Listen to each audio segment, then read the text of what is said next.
Welcome my dear students AD school નવસારીની online lecture સિરીઝની અંદર હું કેજે ગોસ્વામી તમારું સ્વાગત કરું છું. મિત્રો, લાસ્ટ લેક્ચર્સની અંદર આપણે પરમાણુની ત્રિજ્યા અને આયનની ત્રિજ્યા વિશે માહિતી મેળવી. એની અંદર મેં વાત કરેલી હતી કે ભાઈ પરમાણુ ત્રિજ્યા મોસ્ટલી 3 પ્રકારે આપણે માપીએ છીએ. સહસંયોજક ત્રિજ્યા, ધાત્વિક ત્રિજ્યા કે જેની માહિતી આપણે ડિટેલમાં લીધેલી હતી, અને ત્રીજી હતી વાન ડર વાલ્સ ત્રિજ્યા. મેં તમને કીધેલું હતું કે વાન ડર વાલ્સ ત્રિજ્યા જે છે એની માહિતી હું તમને નોંધની અંદર લખાવીશ, કારણ કે ટેક્સ્ટ બુકની અંદર નથી. કોમ્પિટિટિવમાં એ વસ્તુ કામમાં આવે છે, આપણે એ જાણી લેવી જોઈએ. ક્લિયર? તો આજે વાન ડર વાલ્સ ત્રિજ્યા નોંધની અંદર આપણે વાત કરીશું.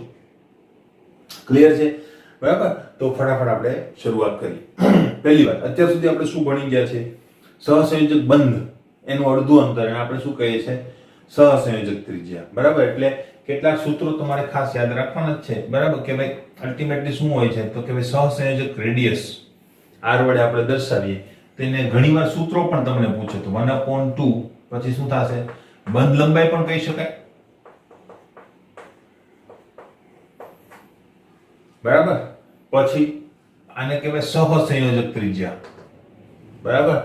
હવે ધાત્વિક ત્રિજ્યા હોય તો એમાં પણ 1/2. બરાબર. બે નજીકના કેન્દ્રો વચ્ચેનું અંતર.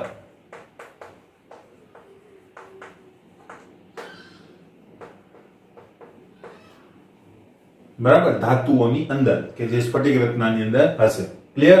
તો આટલી વસ્તુ આપણે જોઈ ગયા છે. હવે વાન ડર વાલ્સ આકર્ષણ બળમાં એવું તો શું નવું આવે છે એની વાત આપણે કરવાના છે. બરાબર. તો એની વાત કરીએ તો વાન ડર વાલ્સ ત્રિજ્યા શું કહેવા માંગે છે? ઘન અવસ્થામાં બે જુદા જુદા અબંધિત પરમાણુ અથવા બે પરમાણુઓના નજીકના પરમાણુ કેન્દ્રો વચ્ચેના અંતરના અડધા મૂલ્યને શું કહેવામાં આવે છે? વાન ડર વાલ્સ ત્રિજ્યા. બરાબર. એટલે વાન ડર વાલ્સ ત્રિજ્યા જે છે અલ્ટિમેટલી એની અંદર કોઈ બંધ સમાવેશ થતો નથી. બરાબર. અલ્ટિમેટલી આ વસ્તુ શું છે? તો કે વાન ડર વાલ્સ આકર્ષણ બળ આવશે આપણે દ્રવ્ય અવસ્થા નામના ચેપ્ટરની અંદર. તો એ ચેપ્ટરની અંદર વાન ડર વાલ્સ આકર્ષણ બળ કે જે નબળામાં નબળું આકર્ષણ બળ હોય છે, પરંતુ દરેક વખત પ્રેઝન્ટ હોય છે. દરેક મેટરમાં વાન ડર વાલ્સ આકર્ષણ બળ જોવા મળે. તો કોઈ મેટર જે છે કે જે રાસાયણિક રીતે સક્રિય નથી, છતાં એની પાસે એક પ્રકારનું એટ્રેક્શન ફોર્સ છે. કયું? વાન ડર વાલ્સ આકર્ષણ બળ. તે વાન ડર વાલ્સ આકર્ષણ બળ કેટલી હદ સુધી પોતાનું આકર્ષણ બળ લગાડી શકે છે એને આપણે શું કહીએ છીએ? વાન ડર વાલ્સ આકર્ષણ બળનું ક્ષેત્ર. બરાબર. તો એ ક્ષેત્રને આપણે ધ્યાનમાં લઈ અને વાન ડર વાલ્સ ત્રિજ્યા મેન્શન કરીએ છીએ. હવે જો પહેલી વાત છે ઘન અવસ્થામાં. એનો મતલબ કે તમારો પદાર્થ ભલે વાયુ હોય પણ એને શું કરો? પ્રેશરાઇઝ્ડ કરો. બરાબર. તાપમાન ઘટાડો એટલે ઘન અવસ્થાની અંદર આવી જવો જોઈએ. બરાબર. એટલે ખૂબ નીચા તાપમાને અને ઊંચા દબાણે તમે એને પહેલા ઘન અવસ્થામાં ફેરવો અને ત્યારબાદ તમે શું કરી શકો? વાન ડર વાલ્સ ત્રિજ્યા માપી શકો. બરાબર. હવે એ વાન ડર વાલ્સ ત્રિજ્યા બે જુદા જુદા અબંધિત પરમાણુ, બરાબર, કે જેની વચ્ચે કોઈ પણ પ્રકારનો બંધ નથી, નથી સહસંયોજક બંધ કે નથી ધાત્વિક બંધ કે નથી કોઈ પણ પ્રકારનો બંધ. બરાબર. એવા પ્રકારના બે લાક્ષણિક અથવા તો ઇન્ડિવિડ્યુઅલ આઇસોલેટેડ અણુઓ જે છે એની વચ્ચે કેન્દ્રો વચ્ચેના અંતરના અડધા મૂલ્યને શું કહેવામાં આવે છે? વાન ડર વાલ્સ ત્રિજ્યા. બરાબર. હવે દર વખતે માનો કે શક્ય ના બને, કોઈ પરમાણુ જે છે સંયોજિત અવસ્થામાં જ મળતો હોય તો અણુઓમાં પણ વાન ડર વાલ્સ ત્રિજ્યા તમે શોધી શકો. બે અણુઓ જે છે એ નજીકના પરમાણુ કેન્દ્રો વચ્ચેના અંતરના અડધા મૂલ્યને શું કહેવાય? વાન ડર વાલ્સ ત્રિજ્યા. હવે કેવી રીતે? તો જો અહીંયા માનો મેં Cl2 નું અણુ લીધેલું છે, તો આ જે છે ને Cl2 છે. બરાબર. Cl2 કેવી રીતે? તો એક Cl બીજા Cl સાથે જોડાયેલો છે. સેમ વસ્તુ અહીંયા પણ છે. બરાબર. આપણે આની વાત નથી કરવાની. આપણે કોની વાત કરવાની છે? બે અણુઓ છે એમની વચ્ચે, એટલે કે નજીકના પરમાણુઓ ક્યાં છે? તો કે આ બંને એમના કેન્દ્રો વચ્ચેનું જે અંતર છે એ આપણે માપવાનું છે. તો અહીંયા તમને એક્ઝામ્પલ આપેલું છે. બે Cl2 ના અણુઓ છે આપણી પાસે.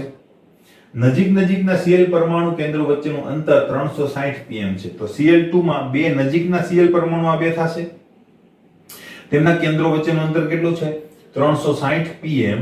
તો આનું અડધું મૂલ્ય કરો એટલે તમને 180 મળે. તો એ શું થઈ ગઈ? Cl ની વાન ડર વાલ્સ ત્રિજ્યા. Cl ની સહસંયોજક ત્રિજ્યા પણ તમે મેળવી શકો, પણ એ સહસંયોજક ત્રિજ્યામાં શું હશે? આટલું અંતર બંધ અંતર હશે ને. બરાબર. સહસંયોજક બંધથી જોડાયેલા બે પરમાણુના કેન્દ્રો વચ્ચેનું અંતર. તો આ જે અંતર છે આનું તમે અડધું મૂલ્ય કરો, બરાબર, તો આને શું કહેવાશે? સહસંયોજક ત્રિજ્યા.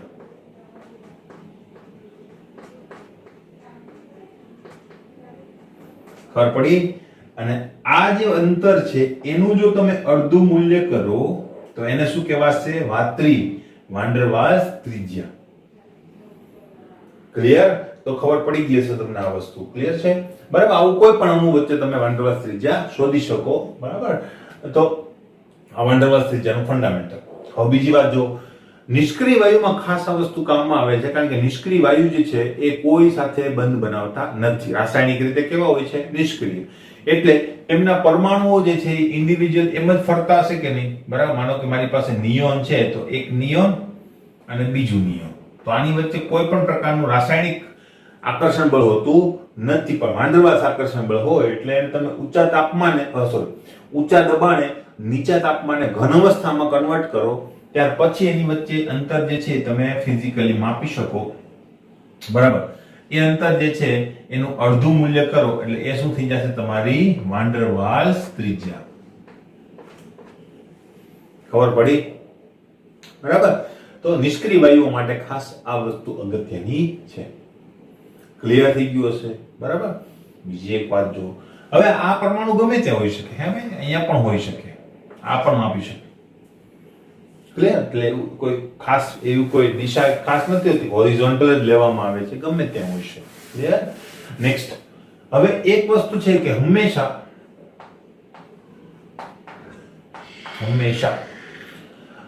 વાન ડર વાલ્સ ત્રિજ્યા જે છે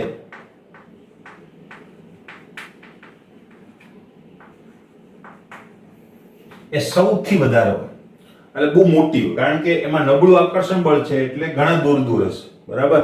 એની વચ્ચે કોઈ રાસાયણિક આકર્ષણ બળ નથી, એટલા માટે નબળું આકર્ષણ બળ હોવાના કારણે પરમાણુ એટલા બધા તો નજીક આવી શકશે નહીં. બરાબર. પરમાણુ શા માટે વધારે નજીક નથી આવતા? એનું કારણ શું થશે? તો એનું કારણ થશે કે પરમાણુ પાસે શું હોય છે? ઇલેક્ટ્રોન્સ હોય છે, આવી રીતે. બરાબર. તો અહીંયા ઇલેક્ટ્રોન, બીજો પરમાણુ જો એની નજીક આવવાની કોશિશ કરે, બરાબર, તો આ ઋણ વીજભાર અને આ ઋણ વીજભાર વચ્ચે શું થશે? અપાકર્ષણ થશે.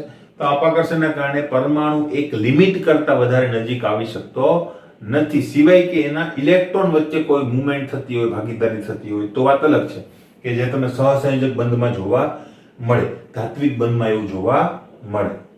ક્લિયર? તો એટલા માટે વાન ડર વાલ્સ તો નબળું આકર્ષણ બળ છે એટલે વધારે નજીક લઈ જઈ શકશે નહીં. બરાબર. વાન ડર વાલ્સ ત્રિજ્યા. હવે બીજી વસ્તુ છે, આના કરતા ઓછું કોણ હોય છે? ધાત્વિક ત્રિજ્યા. તો સૌથી ઓછી એટલે કે સૌથી ઓછું મૂલ્ય કોણ ધરાવતું હશે? તો કે સહસંયોજક ત્રિજ્યા.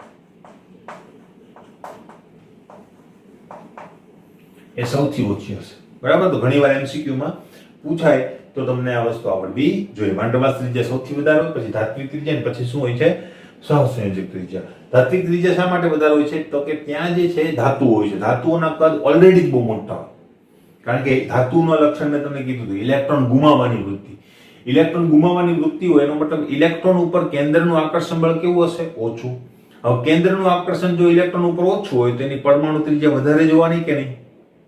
બરાબર. તો સિમ્પલ રિલેશનશિપ છે. મેં તમને લાસ્ટ લેક્ચરમાં પણ કીધું હતું કે ફંડામેન્ટલ આપણું જે ફોર્સ છે એ શું છે? કેન્દ્ર અને ઇલેક્ટ્રોન વચ્ચેનું આકર્ષણ. બરાબર. એટલે આના ઉપર ખાસ ફોકસ કરવાનું છે. તો ધાતુની ઇલેક્ટ્રોન ગુમાવવાની વૃત્તિ વધારે, તો એને એમ કહી શકાય કે ઇલેક્ટ્રોન ઉપરનું આકર્ષણ ઓછું. ઇલેક્ટ્રોન ઉપરનું આકર્ષણ ઓછું, તેની પરમાણુ ત્રિજ્યા કેવી હશે? વધારે હશે. પરમાણુ કદ પણ કેવા હશે? વધારે. એટલે ધાત્વિક ત્રિજ્યાનું મૂલ્ય વાન ડર વાલ્સ ત્રિજ્યા કરતા કેવું હોય છે? ઓછું.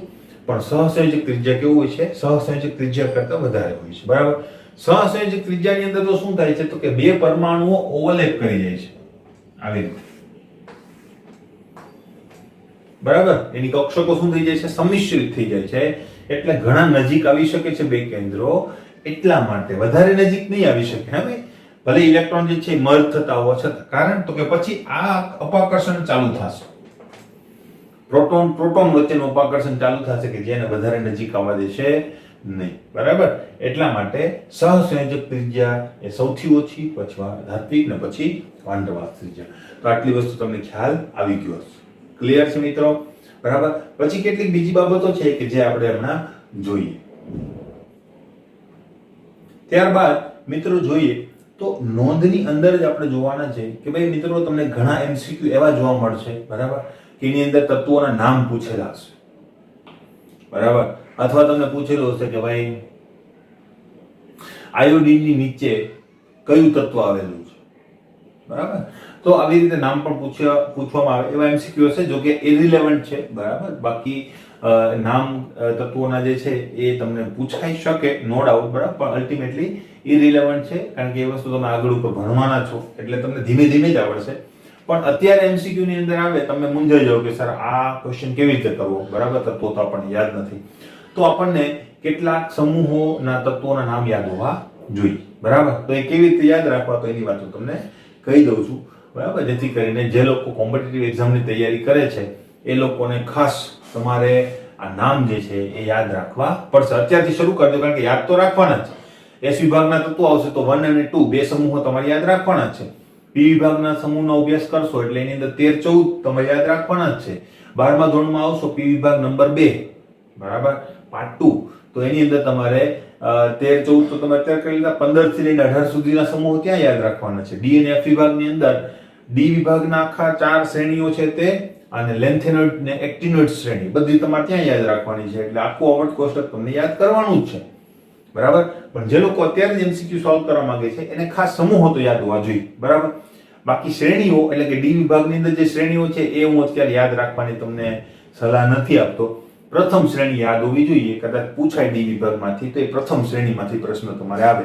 આગળના તત્વો જે છે એ પૂછાવાની શક્યતા નથી, બરાબર. એટલા માટે આગળ ઉપર ભણવાના છે તો અત્યારથી એના ઉપર કોઈ બર્ડન લેવાની જરૂર નથી. અત્યારે બીજા ઘણા બધા ફંડામેન્ટલ કોન્સેપ્ટ છે કે જેના ઉપર તમારું ફોકસ હોવું જોઈએ, બરાબર. તો સમૂહો તમારે યાદ રાખવાના છે. તો કેટલા સમૂહ આપણે યાદ રાખીશું? 6 અને 2 8 સમૂહો આપણે યાદ રાખીશું, બરાબર.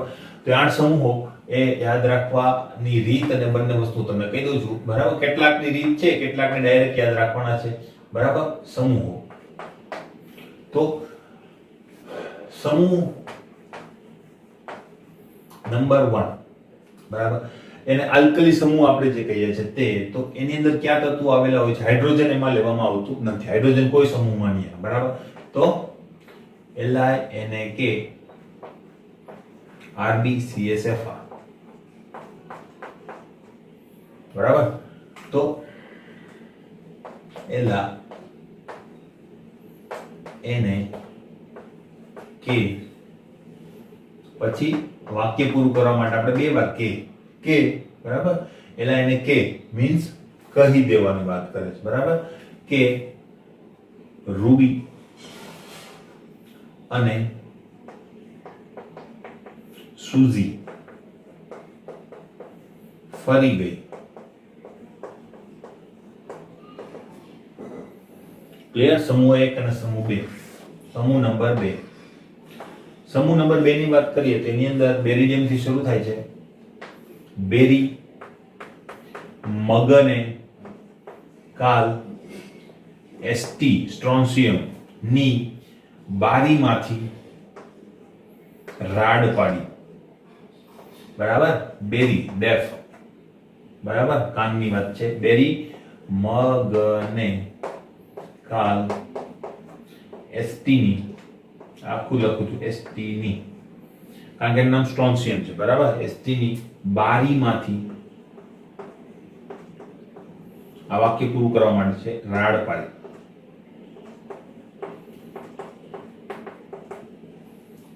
સમૂહ 1 અને 2 તમને યાદ રહી ગયા હશે, બરાબર. તો આ બે સમૂહો તમારી રીતે યાદ રાખવાના છે. હા, પરમાણુ ક્રમાંક તમને મેં 30 સુધી યાદ રાખવાના કીધા છે. તો પહેલો સમૂહ તો તમને ઓલરેડી યાદ હોવો જ જોઈએ, બરાબર. અહીંયાથી 3 થી શરૂ થાય, અહીંયા ક્યાંથી શરૂ થશે? 4 થી, 3 અને 4, બરાબર. પછી તમે નીચે નીચે આવતા જાઓ, બરાબર. એવી રીતે તમારા પરમાણુ ક્રમાંક જે છે 8 8 18 18 32 આવી રીતે તમારા વધ્યા કરશે, બરાબર છે, બરાબર. તો એ કોન્સેપ્ટ પણ હું તમને કહું છું, પહેલા આટલું યાદ રાખો, ત્યાર પછી આપણે આગળ વધીશું, બરાબર. નેક્સ્ટ આપણે પી વિભાગની ઉપર આવી જઈએ. અહીંયા લખી નાખીએ બરાબર. પી વિભાગ. આ શું હતું? એસ વિભાગ. પી વિભાગની શરૂઆત ક્યાંથી થાય? તો કે સમૂહ નંબર 13 થી. બરાબર. તો 13મા સમૂહનું શરૂઆત 4 અને એ ક્યાંથી થશે? 5 માંથી થશે, કારણ કે વચ્ચે ગેપ છે. જોઈ લેજો. આવર્ત કોષ્ટક આપણા મગજમાં કમ્પ્લીટ હોવું જોઈએ, છપાયેલું હોવું જોઈએ. તો 4 થી ડાયરેક્ટ તમે ક્યાં આવશો? 5 ઉપર. એટલે પરમાણુ ક્રમાંક તો એક જ લીધો. તો સર અહીંયા કેમ 2 થી 3 ના આવ્યું, 13 આવી ગયું ડાયરેક્ટ? કારણ કે વચ્ચે ગેપ છે. ગેપ કેમ છે એ બધી મેં વસ્તુ તમને કીધેલી છે. બરાબર કે ભાઈ આ કેટલામા નંબરનું આવર્ત છે? બીજો. બીજા આવર્તમાં જો ડી કક્ષક તમે ગણો તો કઈ થશે? -1. 1D કક્ષક હોતી નથી, એટલે એ ગેપ થઈ ગયો. બરાબર. તો અહીંયા આ ગેપ છે. ગેપ પૂરો કરીને તમે 13મા સમૂહમાં આવશો એટલે બોરોન થી અહીંયા શરૂઆત થશે. બરાબર. નામ બધું યાદ રાખવાનું છે. તો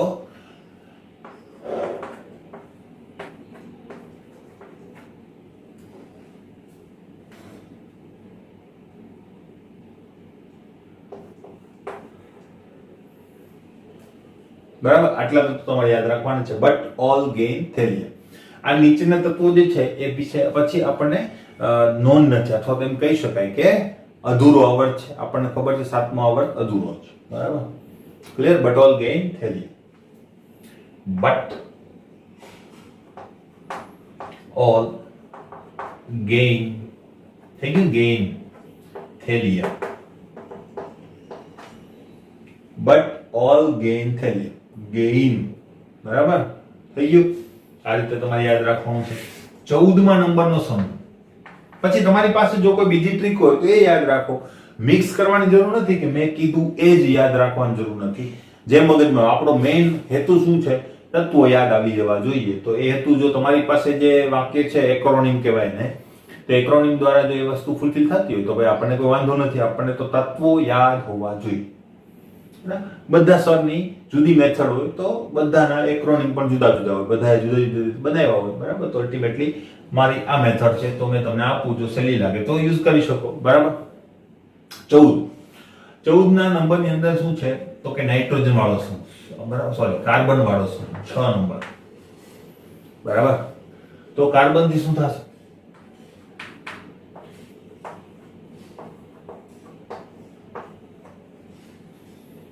ક્લિયર?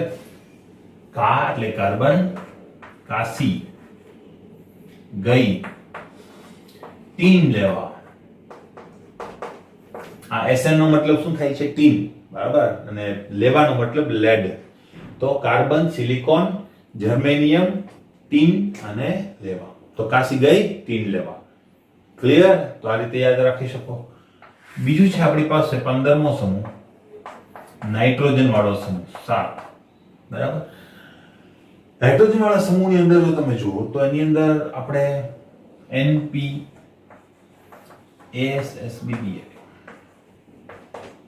આ રીતે યાદ રાખો. બેસ્ટ. NPASSBBI. NPASSBBI. બરાબર. આ રીતે યાદ રાખો, કઈ વાંધો નહીં. બરાબર. અને જો પેલી રીતે યાદ રાખવું હોય તો એક્રોનિમમાં તમે લખી શકો નેપાળ, પાકિસ્તાન,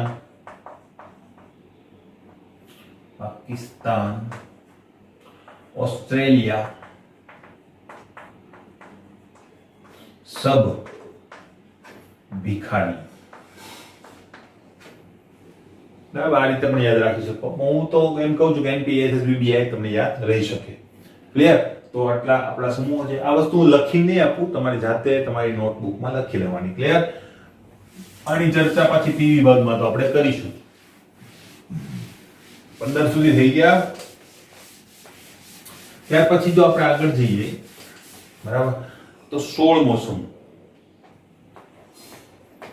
સમૂહ નંબર 16. 16મો સમૂહ એટલે ઓક્સિજનનો સમૂહ. 8 નંબર. બરાબર. તો ઓક્સિજન પહેલો તત્વ યાદ રાખો એટલે તમને એક્રોનિમની શરૂઆત ખબર પડી જાય. બરાબર.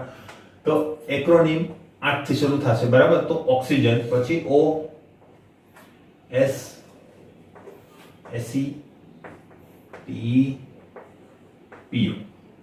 આ પણ તમે ડાયરેક્ટ યાદ રાખી શકો. O S Se T P O. બરાબર.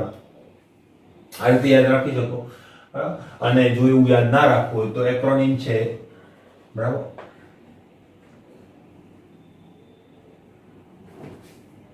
जो OS का मतलब શું થશે? OS ઉસ કહેવાય કે નહીં? ઉસ, બરાબર। તો હું લખું છું ઉસ से ટીપો, ઉસ से ટીપો, ક્લિયર? બરાબર, તો આ રીતે તમે યાદ રાખી શકો। OS ઉસ से ટીપો, એટલે આ રીતે થશે ઇંગ્લિશમાં ઉસ से ટીપો। આવી ગયું કે નહીં? ઉસ से ટીપો, બરાબર। તો આ રીતે તમે યાદ રાખી શકો। અને મારી એવી જ ઈચ્છા છે કે તમે ડાયરેક્ટ યાદ રાખો OSSETPO, બરાબર। મનમાં વાગોળતા રહ્યો એટલે એ ઓટોમેટિક થઈ જાય OSSETPO, બરાબર। હેલોજન તત્વો, હવે આને યાદ રાખવા માટેનું એક્રોનિમ આપવાનું નથી કારણ કે આ બધાને યાદ જ હોવું જોઈએ એઝ ઇટ ઇઝ, બરાબર। FClBri અને છેલ્લે છે AT એસ્ટેટિન કે જેનો કોઈ દિવસ ક્યારેય ઉપયોગ કરવાના નથી। ઇવન પી વિભાગની અંદર પણ આપણે આખો સમૂહ ભણીશું પણ આની કાંઈ બહુ માહિતી નહીં હોય કારણ કે અલ્ટિમેટલી રેડિયો સક્રિય હોય છે, બરાબર, ક્લિયર? અને 18મો સમૂહ એ તો તમને કમ્પલસરી યાદ હોવો જોઈએ ને યાદ કરી લીધો છે બધાએ, બરાબર। HENEARKR XC અને RN।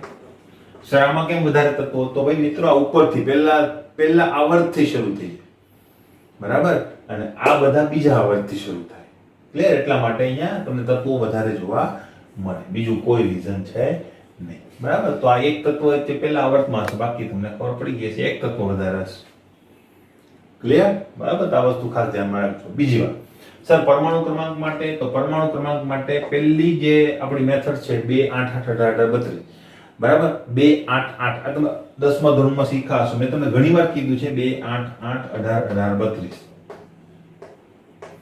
બરાબર। 32 બે વાર આવે એમ તો, બરાબર, પણ આ મેથડ જે છે એ રોંગ છે।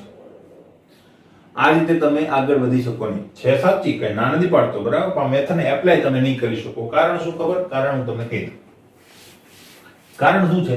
તો તમે અહીંયા જો, તમે અહીંયા યુઝ કરી શકશો। પહેલી વાત, 2 તો ક્યાંય આવશે નહીં, ઈ 0 થી ઉમેરાઈને આવ્યા છે, બરાબર। એનો મતલબ 0 માંથી ઉમેરાઈને આવે તો 2, હવે 2 નથી ઉમેરવાના તમારે, 8 8 18 18 32, તો એમાં 8 ઉમેરો એટલે 10, બરાબર, પાછા 8 ઉમેરો 18, 18 ઉમેરો એટલે 36, પાછી 54, બરાબર। તો 8 8 18 32 વાળું તમને અહીં દેખાશે, પણ આમાં કરો નહીં દેખાય। કેમ? કારણ એવું છે, કારણ કે તમે એક સ્ટેપ નીચે આવી ગયા મિત્રો, બરાબર। તમે માનો કે આપણે આની વાત કરી FCl BR I AT, આ બધું મગજમાં ફિક્સ હોવું જોઈએ, બરાબર। અને અહીંયા તમે જુઓ તો He તો ઉપર છે, બરાબર, તો ફ્લોરિનની સામે કોણ આવશે? નિયોન, બરાબર। HENEAR પછી Kr XC અને RN, તો તમે અહીં કેટલા ઉમેર્યા? 8, અહીં કેટલા ઉમેર્યા? 8, અહીં કેટલા ઉમેર્યા? 18, અહીંયા કેટલા ઉમેર્યા? 18, અહીં કેટલા ઉમેર્યા? 32। તો મિત્રો તમે F થી Cl સુધી આવો તો તમારે 8 તો ઉમેરવાના નથી ને, બરાબર। એટલે બીજા જે સમૂહો છે 13 થી લઈ અને 17 સુધી એ બધામાં 8 18 18 32 ઉમેરવા પડશે પરમાણુ ક્રમાંક માટે, બરાબર। તો આ ખાસ ધ્યાન રાખવું પડે। હવે આટલું બધું ચોક્કસતાથી જો કોઈ કરતું હોય તો બેસ્ટ, કોઈ વાંધો નથી, બરાબર। હવે બીજો પ્રોબ્લેમ ક્યાં થશે? ડી વિભાગમાં, કારણ કે ડી વિભાગ પાછો એક સ્ટેપ નીચેથી શરૂ થાય છે, ખબર છે ને, 12 નંબર સુધી, અહીં તો ગેપ છે વચ્ચે, હમણાં જ મેં વાત કરી એ પ્રમાણે। તો હવે એની અંદર શું થશે? તો એની અંદર સેમ પ્રોબ્લેમ, એમાં તો 8 ઉમેરવાના જ નથી, સીધું શું થશે? 18 18 32, તમે જોઈ શકો છો। આ કોણ હશે? Zn, બરાબર, પછી CD અને Hg, બરાબર। તો અહીંયા તમે જુઓ ને તો અલ્ટિમેટલી અહીંયા 18 18 32 ઉમેરવા પડે, હા, પોટેશિયમ છાનની છે Cn, ખબર પડી? તો અલ્ટિમેટલી આ જે છે એ મેથડ જે છે એ તમે એપ્લાય નહીં કરી શકો કારણ કે આટલી બધી જો એમ કહેવાય શાર્પ નજર જો રાખી શકતા હોય તો એની બીજી મેથડ જે છે કે જેનાથી તમે પરમાણુ ક્રમાંક મેળવી શકો એ બહુ ઈઝી છે, બરાબર। તો એનાથી જ મેળવાય કે નહીં, બરાબર, કારણ કે તમને આના પરમાણુ ક્રમાંક યાદ જ છે 2 10 18 36 54 અને 86, બરાબર, તો ભાઈ સરવાળા બાદબાકી શું કામ કરવા? તમે ડાયરેક્ટ કરો ભાઈ 10 તો આ કેટલું હશે 9, 18 તો આ કેટલું હશે 17, આ 36 તો આ કેટલું હશે 35, આ 54 તો આ કેટલું હશે 53, આ 86 તો આ કેટલું હશે 85. બરાબર, હવે એની બાજુમાં 2 ઘટાડો. બરાબર, તો ઓક્સિજન માટે જો આપણે લઈએ તો એ 8, તો આમાંથી 1 ઘટાડો 16, આમાંથી તમારે જોવાનું હોય ડાયરેક્ટ 2 માં 2 ઘટાડો 16, આમાંથી 2 ઘટાડો 34, આમાંથી 2 ઘટાડો 52, આમાંથી 2 ઘટાડો 84. ખબર પડી? જો એટલી શાર્પ નજર તમારી આ સરવાળા બાદબાકીમાં ચાલતી હોય તો એના કરતા ઈઝી વે તો એ છે કે આ રીતે તમે પરમાણુ ક્રમાંક મેળવો. બરાબર, તો આ જ રીતે મેળવાય. મોટા ભાગે તમને વધારે પ્રોબ્લેમ વગર તમે એ સોલ્વ કરી શકો. ક્લિયર છે? તો આ વસ્તુ તમારે ખાસ યાદ રાખવાની છે. બરાબર, આશા રાખું કે યાદ રાખી લેજો. બરાબર, સમૂહો યાદ રાખો. હવે એક બીજી છે કે પ્રથમ સંક્રાંતિ શ્રેણી, એ એક યાદ રાખજો. બરાબર, પ્રથમ સંક્રાંતિ શ્રેણી.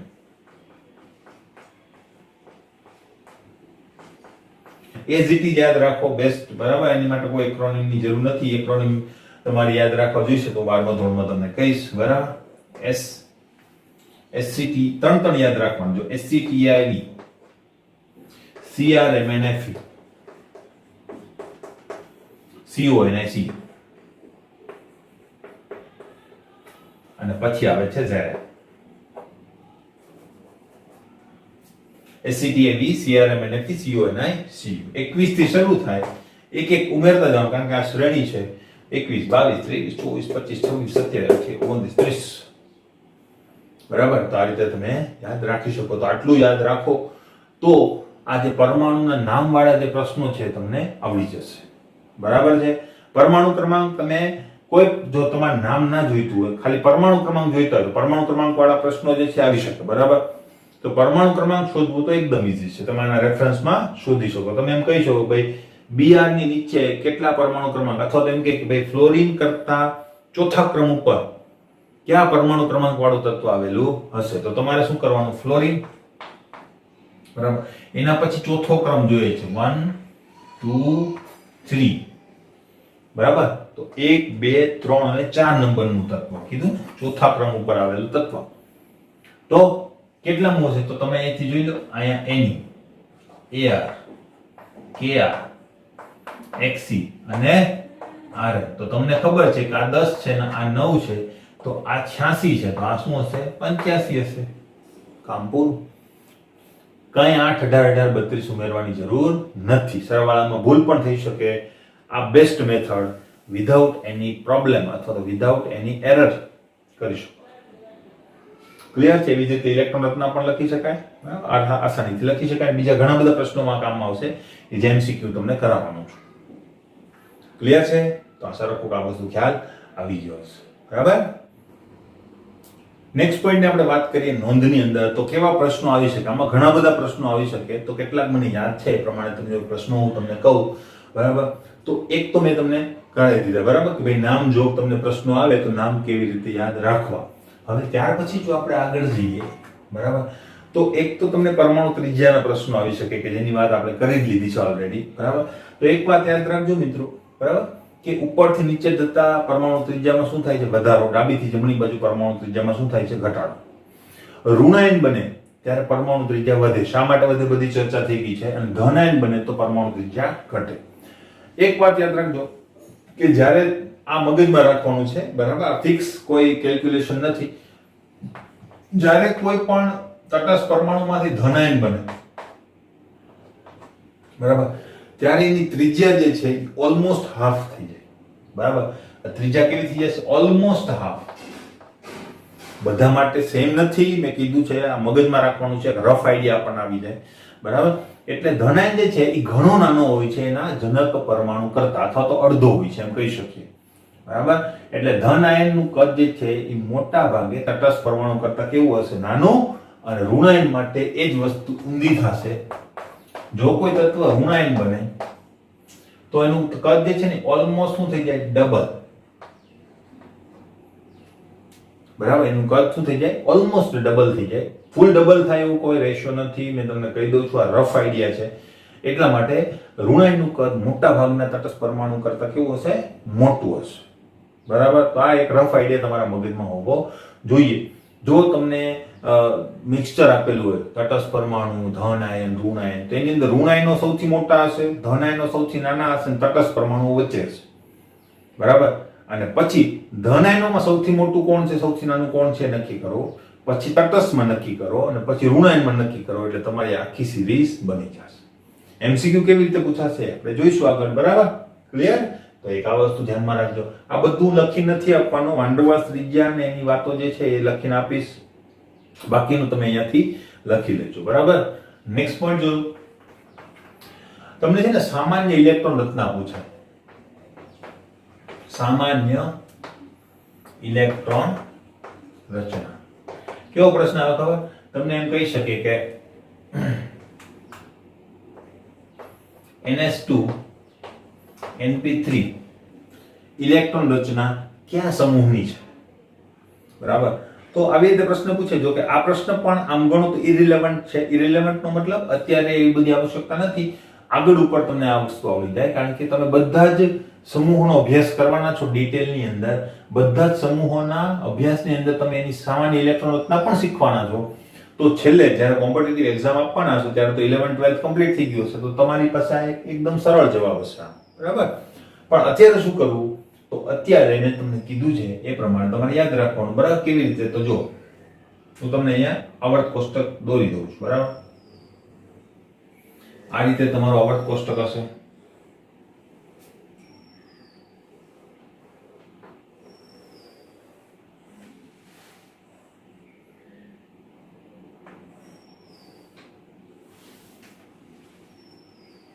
બરાબર. તો અહીંયા બે સમૂહો છે, બરાબર. 1 પછી 2 પછી 3 4 5 6 7 8 9 10 11 12 પછી આ 13 14, બરાબર, 15 16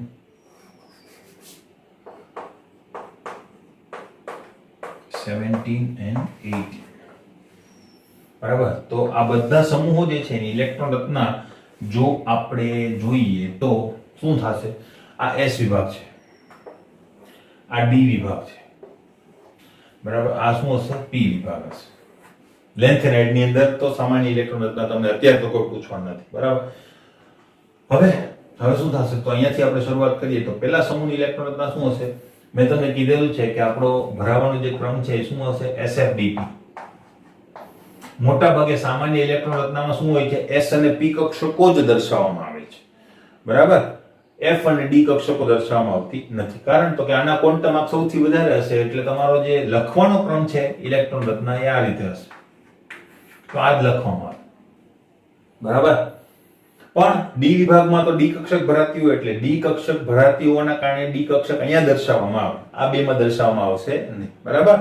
તો ઇલેક્ટ્રોન રચના શું થશે? તો જો આ રીતે વધશે તમારી ઇલેક્ટ્રોન રચના, બરાબર. હું અહીં લખી દઉં છું NS1, અહીં લખી દઉં NS1. નિષ્ક્રિય વાયુ પછી શું આવશે? NS1, પછી NS2. પહેલો સમૂહ, બીજો સમૂહ, S વિભાગ પૂરો. પછી ક્યાં જશે ઇલેક્ટ્રોન? F કક્ષકમાં જવા જોઈએ, પણ F કક્ષક તો આપણે નીચે દર્શાવેલી છે, બરાબર. એટલે સીધા ક્યાં જશે? D કક્ષકમાં, એટલે D વિભાગ ચાલુ થઈ ગયો, બરાબર. તો હવે તમારી ઇલેક્ટ્રોન રચના આમ શું થાય? તો NS N-1D અને NP, બરાબર. પણ D કક્ષક જ અધૂરી છે, તો P કક્ષક સુધી તો ઇલેક્ટ્રોન જવાના જ નથી, બરાબર. એટલે P કક્ષકમાં હંમેશા શું હશે? 0. એટલે P કક્ષક આપણે દર્શાવતા નથી. ક્લિયર? આ ખબર પડી ગઈ હશે. અહીં સુધી ઇલેક્ટ્રોન આવે છે, અહીંયા તો આવવાના જ નથી, બરાબર. તો આ પૂરી ભરાય તો જ આમાં ઇલેક્ટ્રોન આવે, બરાબર. એટલે આ ટાઈપની ઇલેક્ટ્રોન રચના તમારી હશે આખા સમૂહ માટે, બરાબર. હવે આમાં અપવાદરૂપ કિસ્સાઓ પણ છે, કોપર ક્રોમિયમ જેવા, કે જેની અંદર S કક્ષકની અંદર 1 ઇલેક્ટ્રોન પણ હોય છે, એટલે આપણે અહીં શું દર્શાવીશું? S122. ખબર પડી, બરાબર. તો હવે સમૂહની જો ઇલેક્ટ્રોન રચનાની આપણે વાત કરીએ તો એ ઇલેક્ટ્રોન રચના શું હશે? એક એક D કક્ષકમાં ઇલેક્ટ્રોન ઉમેરાતો જશે, બરાબર.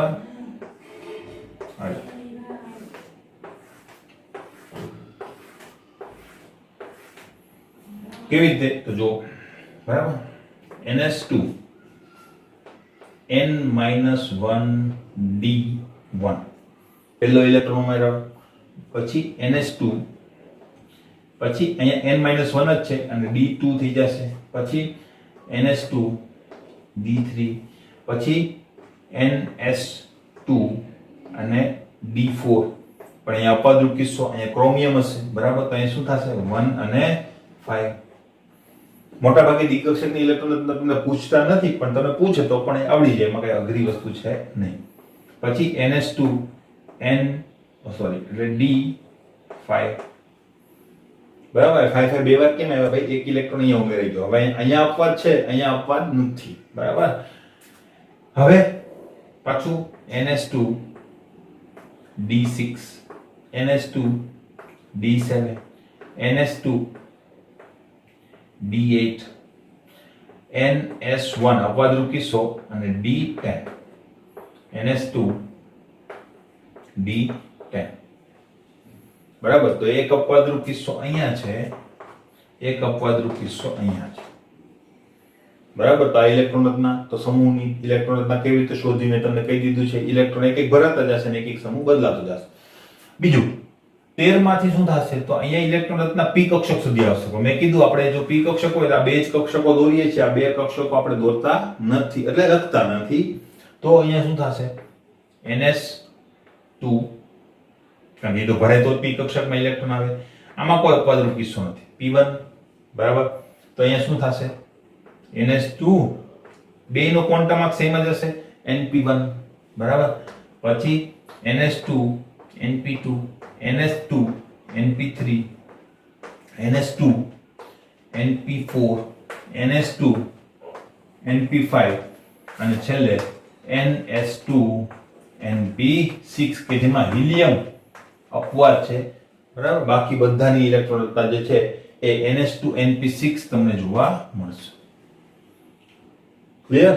તો બધાની મેં શું લખાઈ દીધી તમને? Common electron configuration. ક્લિયર છે? કોમન પણ કે અને જનરલ પણ કે, બંને વસ્તુ તમે કહી શકો. ક્લિયર છે? તો આવો પ્રશ્ન આવે તો એનો ઉત્તર કેવી રીતે આપવો એ તમને હવે ખ્યાલ આવી ગયો છે. હું MCQ જ્યારે કરાવીશ ત્યારે આ બધા ક્વેશ્ચન્સ હશે, તેમાંથી તમને સોલ્યુશન મળી જશે, બરાબર. અને ટેસ્ટની અંદર પણ આવા પ્રકારના પ્રશ્નો હશે તો ખાસ એના ઉપર તમારે ફોકસ કરવાનું છે. ક્લિયર? ક્યાં કયો પરમાણુ ક્રમાંક હશે, આવર્ત અને સમૂહનો ક્રમ કયો હશે, તો આવા બધા પ્રશ્નો મેં ઓલરેડી કરાવી દીધેલા છે. થોડાક પાછા આપણે કરીશું કે જે પરમાણુ ત્રિજ્યા અને આના બધાના અનુરૂપ હશે. ક્લિયર છે મિત્રો?